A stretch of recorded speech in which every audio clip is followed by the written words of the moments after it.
What we're going to do to set up our mix here is we're going to go ahead and hold the Option key and click on our bus and say 5 and 6. And we're going to send that across the whole session. We're going to get rid of it here on itself because we don't want to send 5 and 6 to 5 and 6 because we'll actually get a feedback loop. And then we're going to pull up our sends F through J. Same thing, Option. And this time we're going to go bus 7 and 8. And what I'm doing here is I'm setting up 2 reverbs for our session. So we're going to call this verb 1.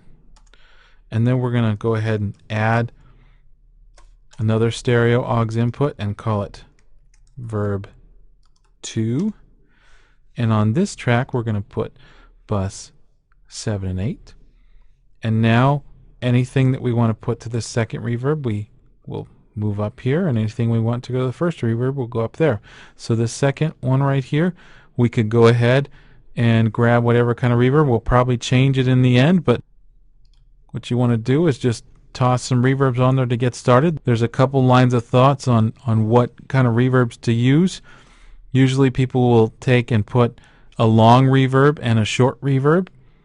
Sometimes they'll say, let's find a reverb, one reverb that makes the lead vocal sound good and one reverb that makes the drums sound good. But I just like to set up my mixes with 2 reverbs, so I have 2 slots to choose from. We'll probably change what those are, change the settings.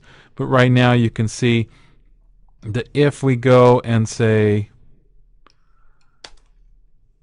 here's my tenor track. If I see, that's my 7 and 8 reverb. There's my 5 and 6 reverb.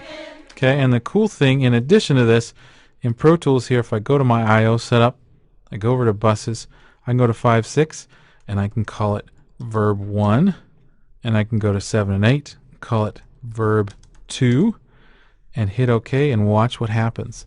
Everything changes to correspond. So now it's even easier as I'm going through here to say, okay, I want verb 1, then I'm going to raise this one, or I want verb 2, and I'm going to raise this. And then if I forget which one's which, I can come over here, and there's verb 1 and verb 2. And as we get along further, we could change those names to be short reverb or long reverb or reverb plate or verb hall or something like that, and just however we want to set up our mix. But now we're more ready to mix. We don't have to stop and create all of this stuff for our auxiliary sends and returns. They're already there, so it's really easy to get a reverb going. We just have to basically adjust our settings and tweak that and tweak our levels. And that's how we use an auxiliary send and return to set up our mix.